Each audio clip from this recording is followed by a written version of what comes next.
Welcome to another episode of Follow the Brand. I am your host, Grant McGaw, CEO of 5-Star BDM, a 5-star personal branding and business development company.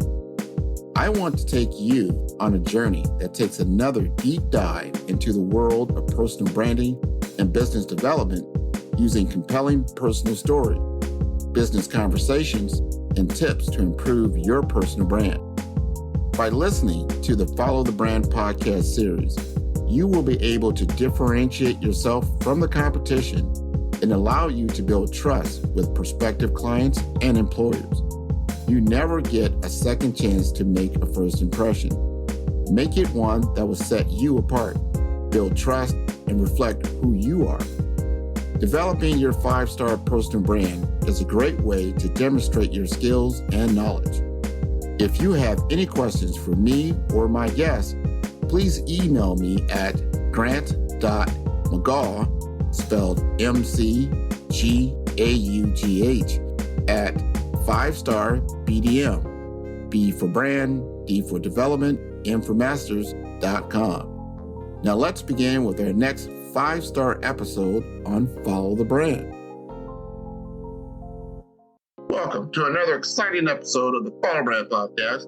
I am your host, Grant McGaugh, CEO of 5-Star BDM, where we help you to build a 5-star brand that people will follow. And today we have an extraordinary guest who brings a wealth of knowledge and experience to our discussion on AI and governance. Our guest is Hernan Londano, a man whose journey has taken him from the mountains of Colombia to the forefront of technology innovation in the United States. Hernan's love for technology was ignited during his college days in Miami, where he found himself drawn to the dynamic world of computer science. And little did he know then that this passion would shape his remarkable career spanning nearly 3 decades. Hernan is currently the Distinguished Chief Technology and Innovation Strategist at Dell Technologies. But before joining the corporate world, he spent 24 years at Barry University, where he held pivotal roles, including Chief Technology Officer and Chief Information Security Officer. It was during this time that he earned his doctoral degree from Nova Southeastern University, further cementing his expertise in the field. And beyond his professional accomplishments, Hernan is a true Renaissance man. He has published articles in prominent IT and cybersecurity trade magazines and has spoken at national conferences, captivating audiences with his disruptive thinking and insights on mitigating industry-related crises. Today, we are diving deep into the critical challenge of balancing innovation and responsibility in AI governance. Hernan will share his unique perspectives on the ethical and practical considerations of AI, the importance of diverse and inclusive conversations in shaping governance models, and how organizations can align AI initiatives with their strategic goals while fostering innovation. You will not want to miss Hernan's compelling analogy about AI and the battlefield, which sheds light on the profound implications of this technology. So get ready to engage and share your thoughts using the hashtag AI governance, and join me in welcoming the insightful and thought-provoking Hernan Londano to the Follow Brand Podcast, where we are building a 5-star brand that you can follow. Welcome to the Follow Brand Podcast. This is Grant McGaugh, your host, and today is a special day. We're here live at the Levant Innovation Center. We're going to talk about artificial intelligence, a big topic, huge topic, but we're going to take it to a different lens. We're going to talk about AI and governance, and I can't think of anyone else more qualified to have this type of conversation because it's so important as the entire planet is consumed with artificial intelligence and what its use cases are as we now go forward on this new platform. So I'd like to introduce you to Hernan Londano, who I have known for a few years. He comes from the world of academia, and he's made this transition over into enterprise, and we're going to have an in-depth conversation. So Hernan, would you like to introduce yourself? Grant, fantastic. Thank you. Thank you for having me in your show. Couldn't agree with you more. AI is the topic. You happen to have picked a topic that is quite interesting within AI, which is the topic of governance. It's somewhat philosophical, I will argue, not entirely settled at this point. A lot of things to be yet discovered in AI governance, but happy to be here. Hernan Londano. I am an AI strategist. I've been a technologist for 30 years, and now I'm with Dell Technologies as an AI strategist. So happy to be here. Well, I'm happy to have you here. We're going to step back just a little bit before we get too deep into it, because you have an interesting past. We were just talking about that just a little bit, that you've come from the mountains of Colombia all the way, go to New York, come to Miami, but you were at Barry University for a very long time. I want to give the audience a better understanding of your background, where you're coming from, and then how you got to this point in time. Yeah. Well, listen, long journey. Like I was mentioning, I've been in the technology landscape for now almost 30 years. 24 of those almost 30 years spent at Barry University. And originally I came as a transfer student to the computer science program. And my idea was, hey, I will stay, finish my degree, and then move back to New York. And I found this great place, great program, very innovative. This is, a while back when I came. Entered the program, and I was hired in the IT department. I didn't know that was going to happen. And I had the fortune of being in that university and in the IT side of things for a very long time. Had the privilege to work with amazing people.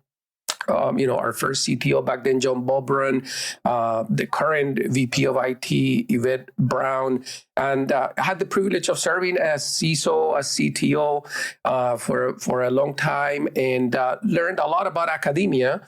And also learned a lot about the application of technology. And part of my academic background, by the way, fitting to say, we are at Nova Southeastern University. I was able to do my PhD in computer science here at Nova Southeastern University. So my understanding of this topic of AI, comes from the application of AI while I was a CTO at Barry University, but also from my academic studies, both at Barry University and Nova Southeastern University. And that is a storied background. And I'm glad it has led you right here at this point in time right now. As we talked earlier, AI is a moving target. It's not just an emerging technology. I would describe it as a fountain of data, of possibilities, things that are happening. It's in the use of so many different people now. How you want to use it for text? You want to use it for video? You want to use it for audio? You want to use it for automation? You want to use it for predictive analytics? There's so many use cases. I don't know how we're keeping up. So AI and governance, give us your take on how you see the landscape right now and how it might possibly progress in the near future. Yeah. Well, listen, in our opening, we mentioned the fact that interesting topic, right? Governance. And before we really started today, this interaction, you and I were talking about emergent technologies from past. And, just to bring an analogy to the table as we continue to talk about AI governance, we remember the times of cloud and even cybersecurity. And these are emerging fields that at some point or another, we have all grappled with governance at some point. So the emergent technology or the emergent field gets underway and begins impacting society. Everybody's worrying about the practical application of anything specifically, let's say cloud. And then in the background, there is this need about understanding what is responsible, what is ethical, what is fair. and leads to a governance discussion. And so that's what we're doing right now. So, you and I talked about earlier that we're probably about in the 20th or between 20 and 25 years of cloud. And cloud has evolved at its own pace and velocity. And we're still grappling with cloud governance. So it is always a moving target. So I see this AI governance movement now, understanding that AI has a higher velocity. There's some that have already indicated that technology's evolution moves at an exponential rate. However, AI moves at a double exponential rate. The rate of evolution is much higher. And so understanding that velocity, there is a conflict between governance and the evolution of the technology. The moving target that you talked about is moving a lot faster. So it is an interesting dynamic. How do we catch up? Or should we catch up? Maybe the idea is, should we create governance models that are very elastic and flexible? That's an idea, but definitely it is a moving target. This is interesting. As you were talking, I'm thinking through mobile computing, social media, which really kind of took off in 2009, 10, right after the big recession, right? All of a sudden, social media. And you think about now, here we are in 2014, you talk about governance. We just had some government hearings around, Facebook and Snapchat, right, and Instagram, and the use case and what's really happening from a human experience, good and bad, and what that looks like. It can influence elections. I mean, this is really big things.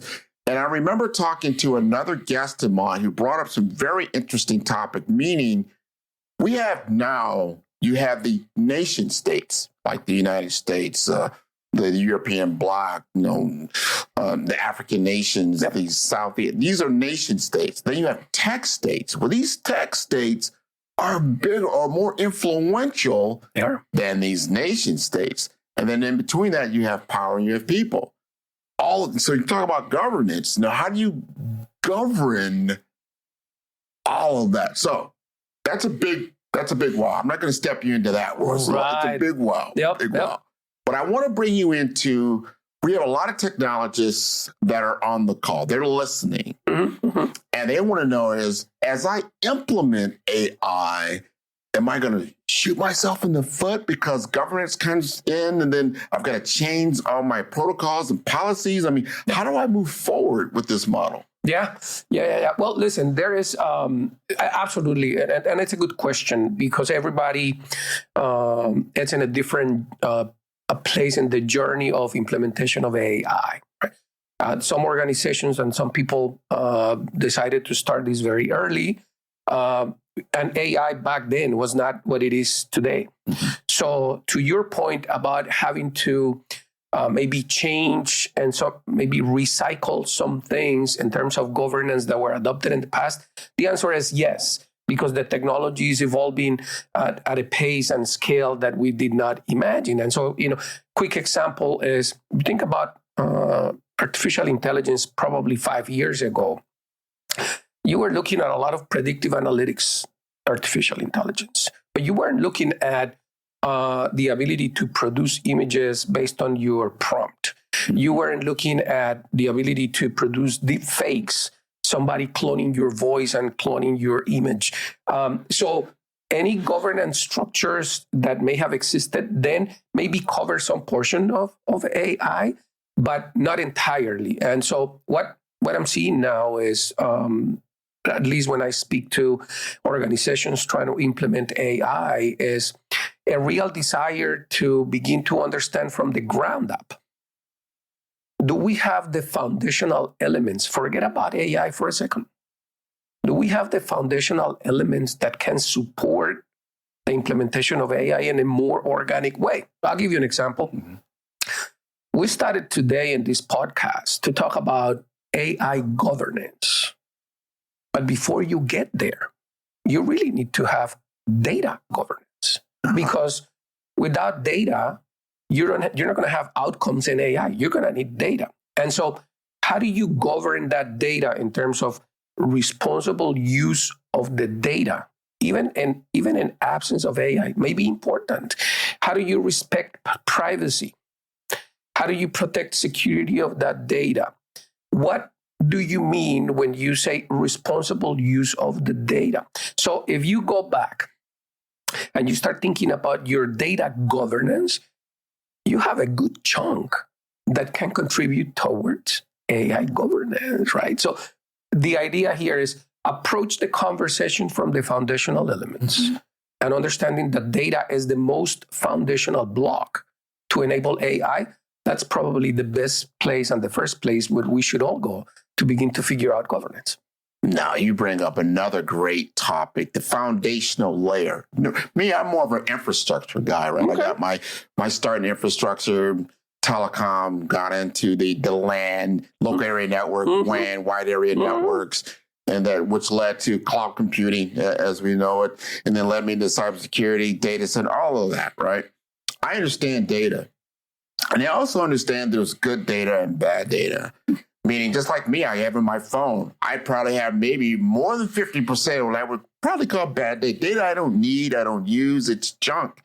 It's junk. So how do you now, if you are sitting there with this data warehouse, you got this data lake, and everybody's like, wow, somebody comes to you, I want you to actionalize all my data and make it AI responsive.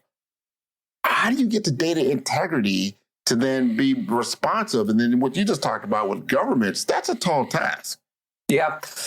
Well, listen, when it comes to data, I think there is a little bit of misconception about data in that good data and bad data. I will probably say data that you can use for a purpose, but maybe not for other data that you can't use for that same purpose. But all data in some way may be good. And so we have to think about that. The value of the data in many cases is intrinsic. And it is intrinsic because prior to AI and prior to having this amount of compute power, it was very difficult for us as humans to discover patterns in the data. And so we may have seen data sets for which we couldn't make sense.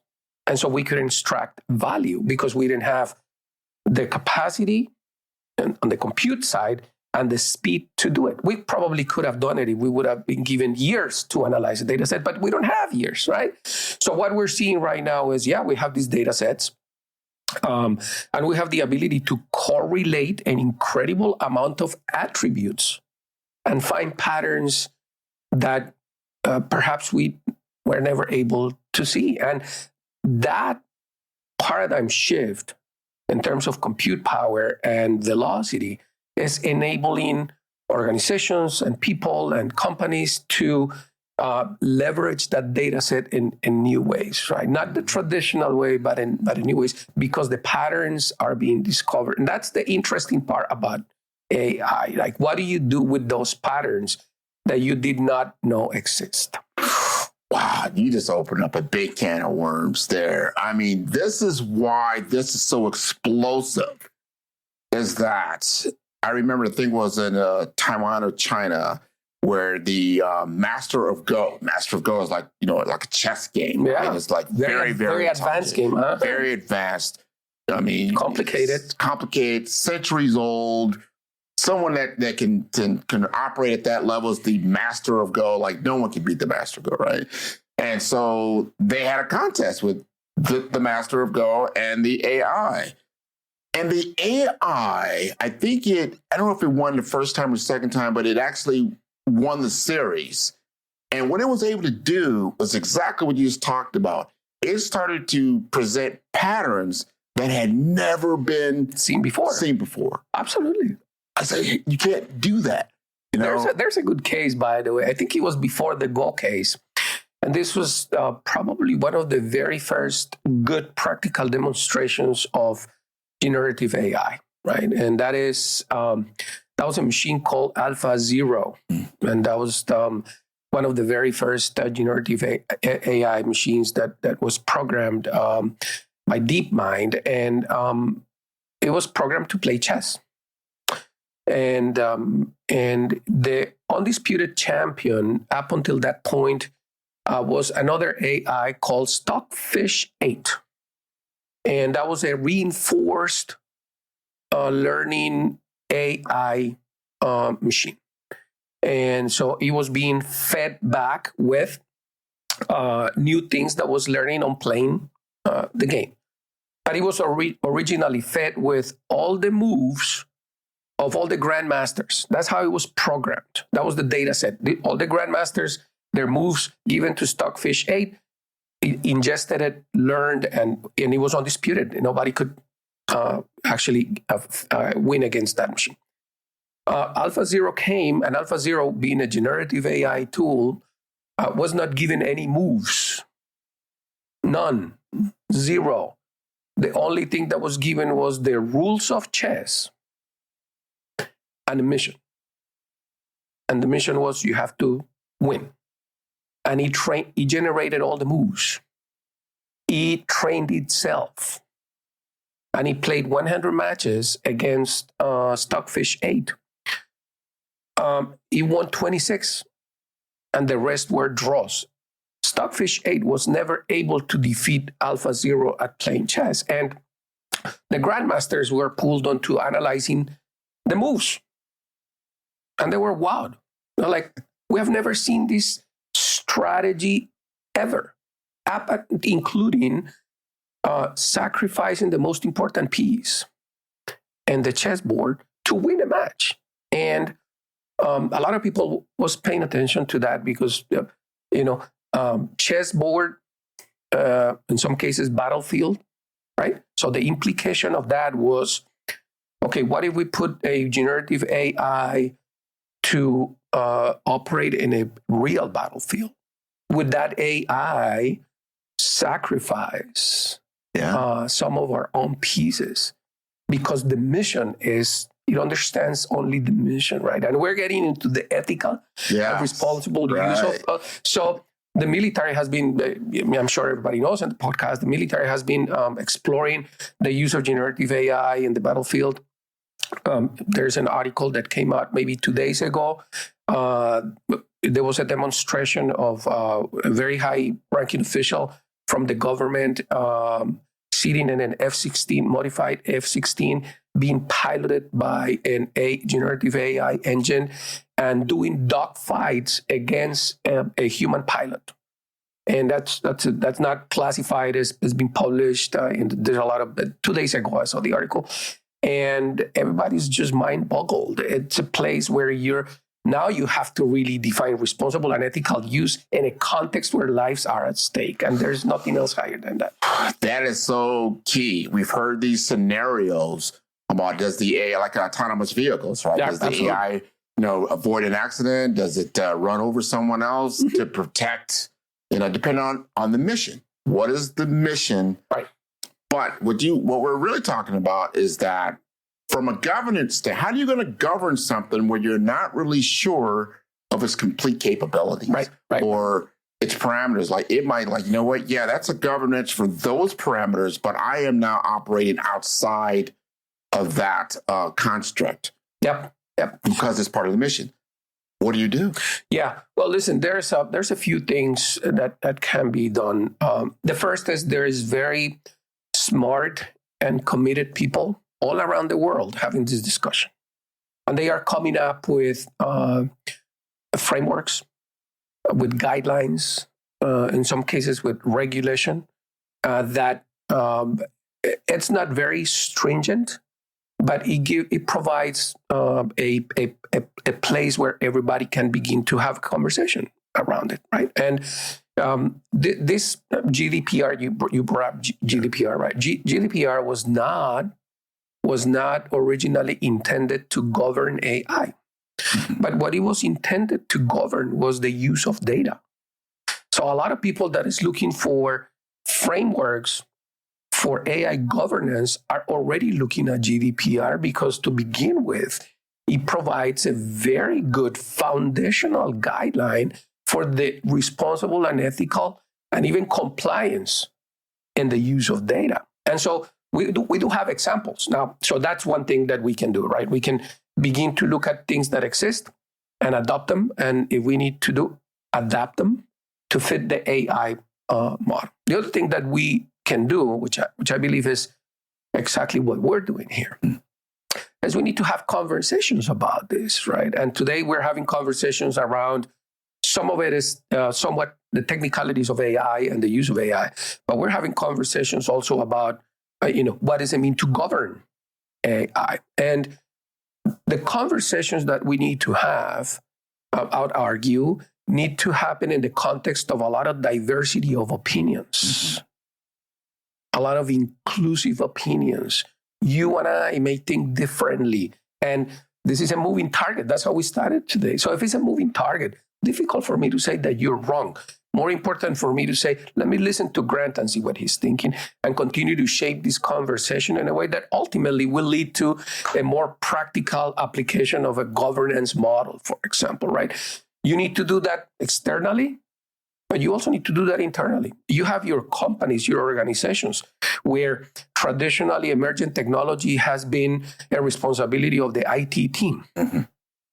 I think that model is old and needs to be destroyed, because I think Gartner said this maybe about 6 or 7 years ago.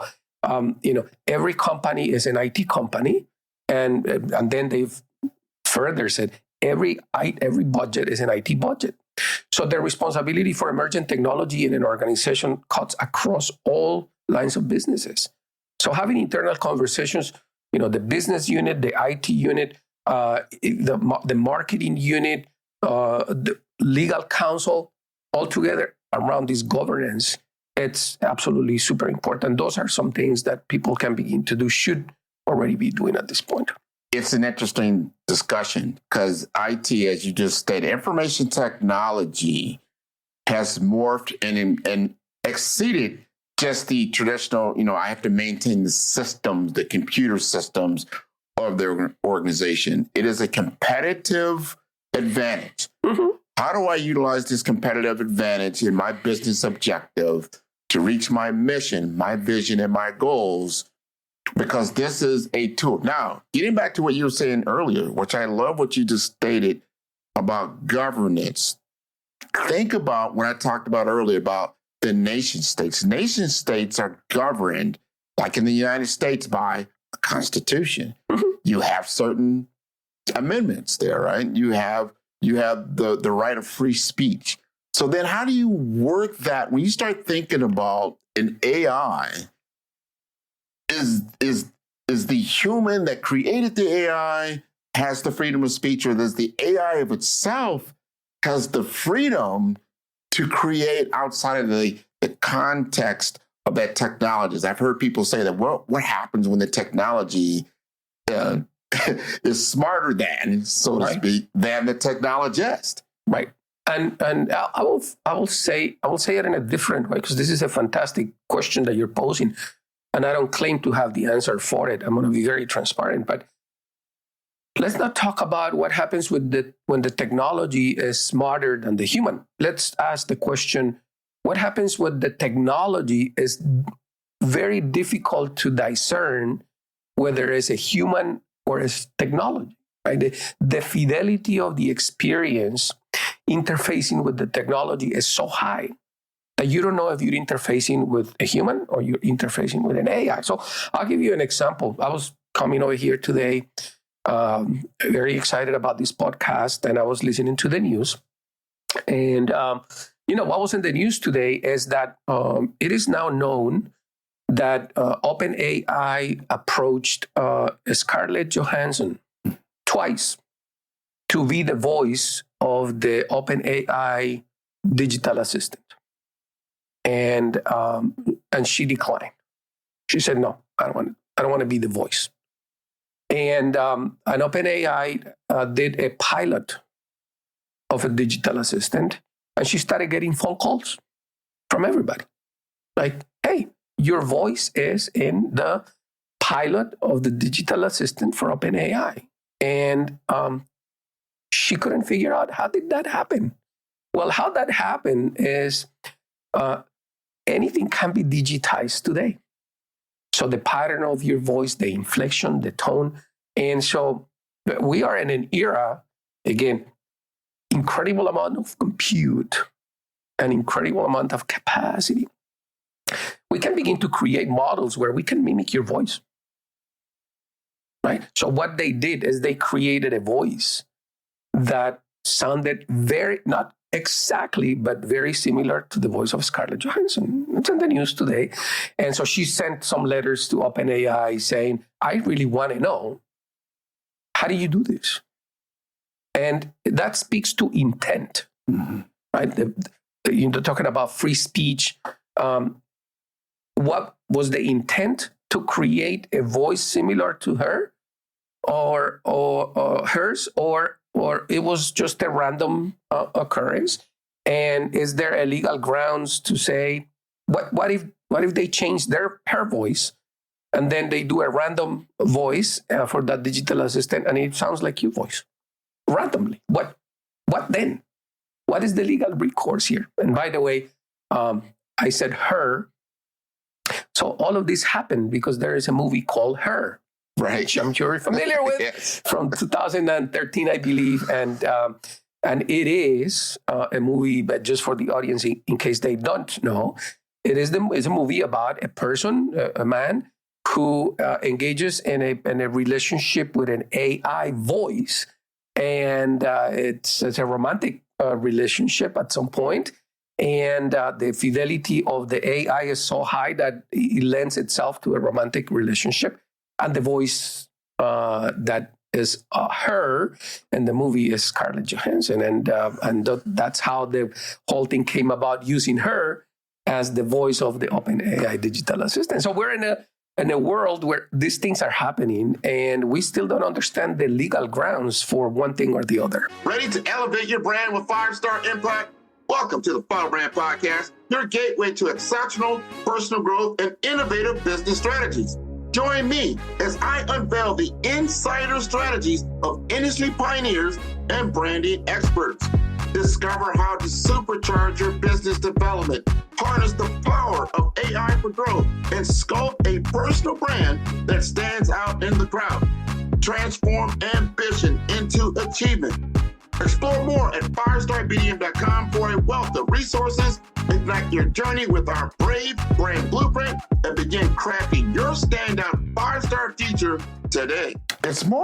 We've got to relook at these things foundationally. Huh? What is what?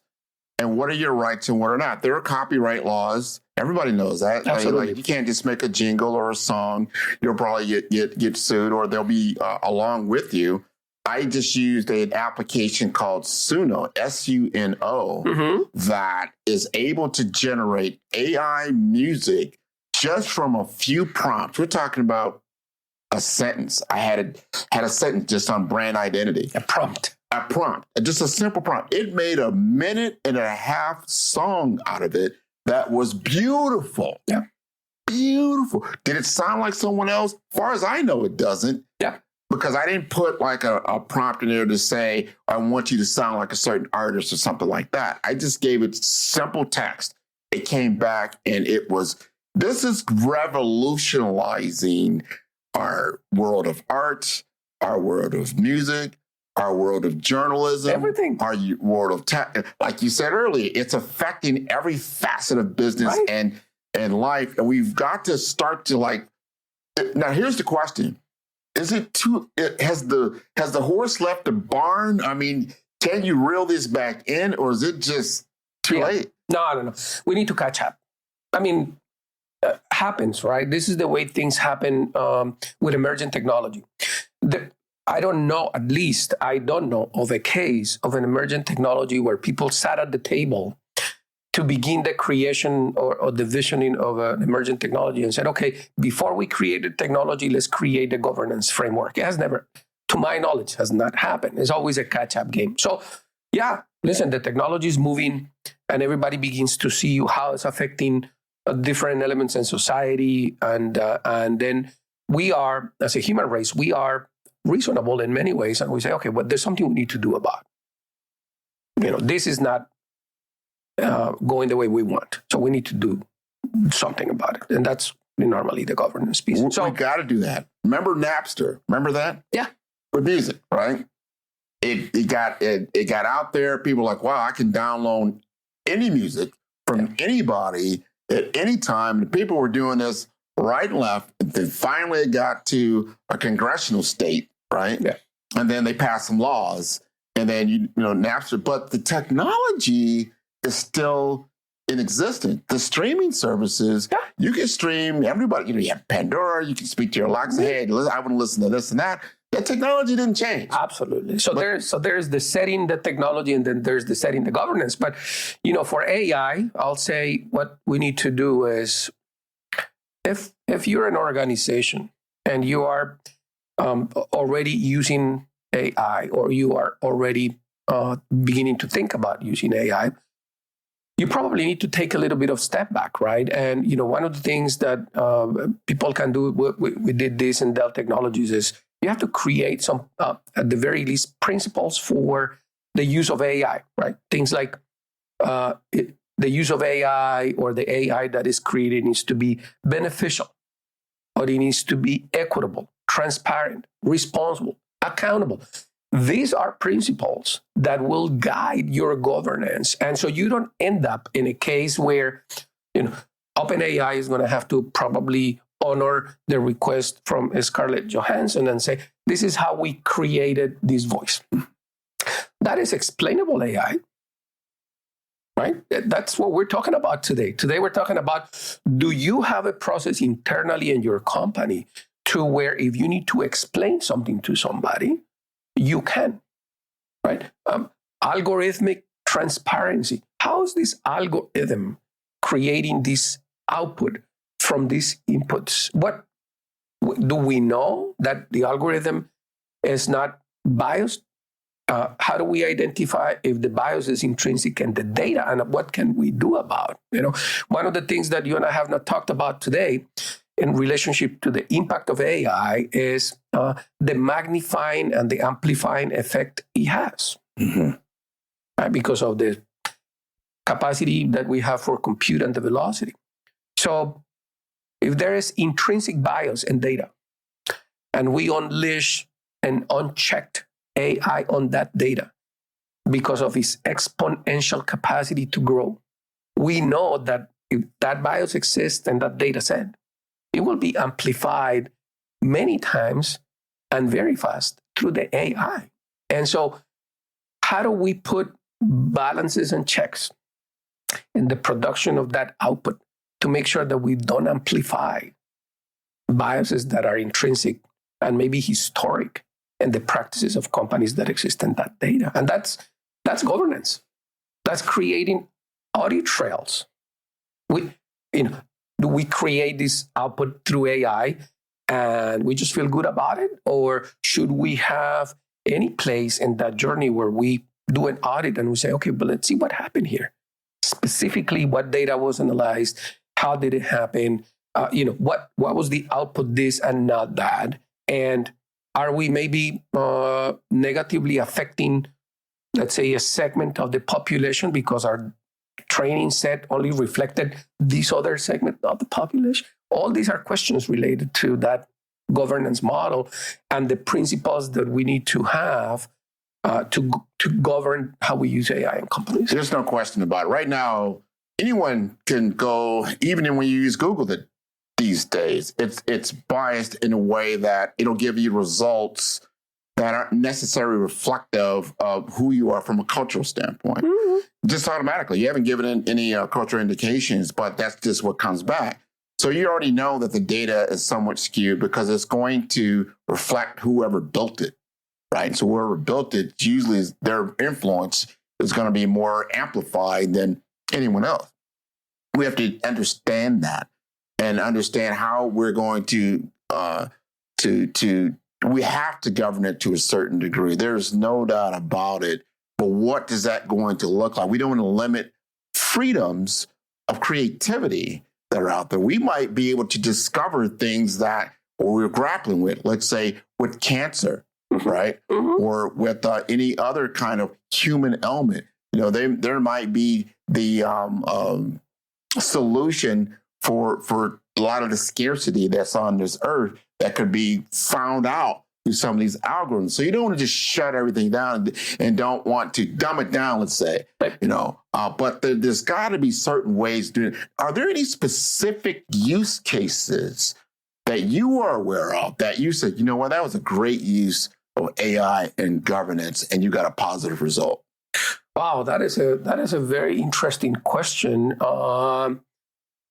Well, what I can say about that is I've seen some good governance models, and I have seen some really good AIs historically doing really good things. So you think about Watson by IBM. It's one of the very long standing AIs in the scene. And because they've been around for a while, they have gone through a lot of different elements of governance. And if you go to the IBM website and you look at IBM website for AI governance, you're going to find that it's really well explained. But they have had the time to do it because Watson, it's what began to be created in the 90s. So they've gone through a number of iterations. And you have Watson doing incredible things like, playing chess and winning against Kasparov back in the day. But you also have Watson, to your point, discovering things related to cancer cures and unfolding of proteins and things like that. So yes, it exists. You can have, and I think your question is along the lines of its governance at a conflict with innovation. Can you have both at the same time? And I think you can. I honestly think you can. Would it slow you down at the beginning? Perhaps it may slow you down a little bit. But I think the general innovation premise of what you can do with AI is not going to change. And I'll tell you why. Eventually, whether you do it at the beginning of the journey or at the end of the journey, you're going to have to worry about ethical and responsible use of AI, and you have to govern it. Because in today's day and age, if the AI does something bad, everybody's going to know. And so it's your responsibility. How do you want it done? You want to find out the hard way at the end when somebody comes down on the company like a ton of bricks? Or you want to give everybody the sense that what you're doing is responsible, right? And begin to implement equitable AI, fair AI, explainable AI, these things that maybe require a little bit of thinking, but also, one thing that we haven't talked about today, strategically, does the AI align to the mission of your specific organization? Because almost every company that I know has a mission, and sometimes a mission and a vision, and they have strategic goals, and then they have operational elements that support the strategic goals. And AI happens to be one of those operational elements. Can you connect the good use of AI to your strategic goals? Because, say, public companies, that's what everybody's looking at. Shareholders are saying, okay, we want to make sure that you're a good company. You can explain if AI is supporting that in a responsible way, right? And it doesn't mean you're going to have to kill innovation. It means good alignment. Is it difficult? Perhaps. Takes a little bit of doing, but it's not impossible. So I think there is no real conflict between the two. This reminds me of that movie, I, Robot, right? You have the three laws, right? You have these three laws, and those three laws governed what the robots could and could not do. And, you couldn't go outside of it. Except, you had somebody that programmed one a little differently than the others because of something else that was happening. There's always going to be anomalies no matter what. But I wanted to change the subject a little bit. You are at Dell, and at Dell, you have a different role now. I want the audience to understand, because this is almost like, are you the first person to be in that role? And just explain to us what exactly are you doing at your company? Yeah. No. Listen, Dell Technologies, I think right now probably 130,000 employees globally. Right now, as we speak, we're in the middle of what is called Dell Technologies World, and that is the biggest customer conference for Dell, where all the big announcements are being made. And through that fabric of human capacity, there's different roles. The roles evolve according to the needs of the company, and so one of the things the company probably realized a long time ago is that customers, there is a gray area between what the company does and how it aims at solutions and products, and what the application of those solutions and products are in the customer base. And that depends on very specific things in every one of the verticals that the product plays a role in. And so you think about a server as a server, but the application of that server is different in the financial sector than it is in the state and local government sector. And the velocity which with things happen in the financial sector, it's a little different than the velocity which with it happens in state and local government. And the outcomes are different, right? In the financial sector, the outcomes may be we need to enable stock trading faster.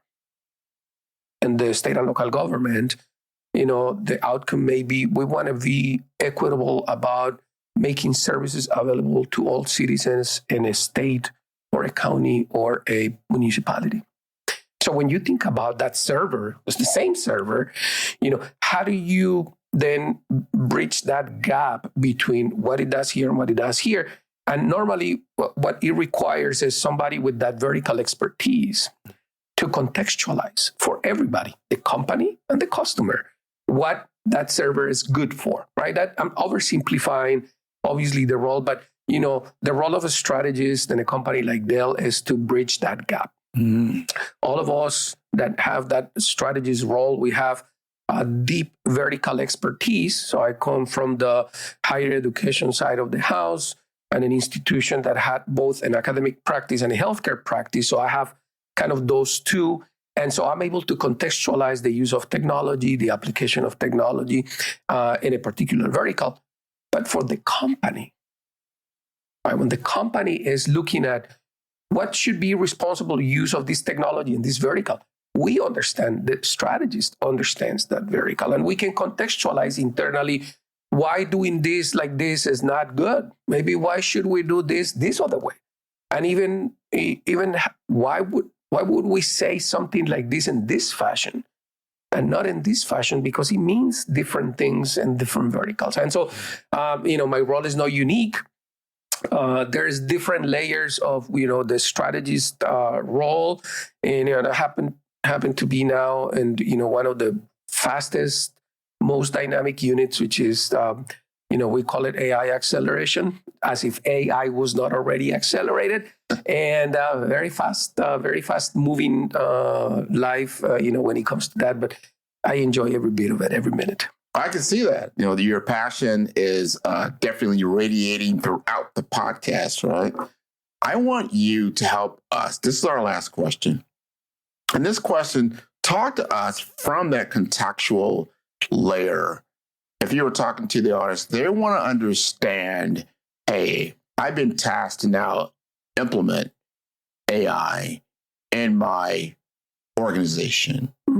I want to make sure that I'm making some fundamental good choices. If you were going to advise a person, let's just say they were from an academic institution like we are right now, what should they be doing and why? Well, I think there's some simple things. I mean, we talked about throughout this podcast today. When it comes to governance, by the way, there's two fundamental models, I think.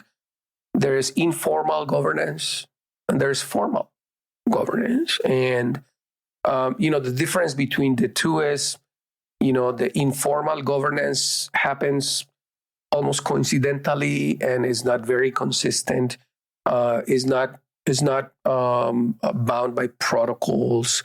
And the formal governance, it's entrenched in, formality. There is consistent ways to track it. There are metrics that are associated with that governance process. There are protocols that people can follow. There is training that is provided to all layers of an organization. Are you a consumer of the technology? Are you a provider of the technology? What are your responsibilities, when it comes to that? So I'll say the first thing is think about if you're in a place where you can adopt formal governance, right? And it requires decision makers at the table to sit down and say, okay, we're going to do this, and let's frame it. If you're not there, it is okay to start with informal governance. Maybe do your first audit. Ethical use of AI in my organization. Have we ever done an audit? Do we understand how it's being used, and are we doing it ethically? And if you don't have the expertise to do it in-house, there is people externally that can do these for you. The idea here is start somewhere. Don't let it linger. Don't let the technology continue to advance in your organization and create perhaps value for your organization and create value for your users without doing these checks and balances.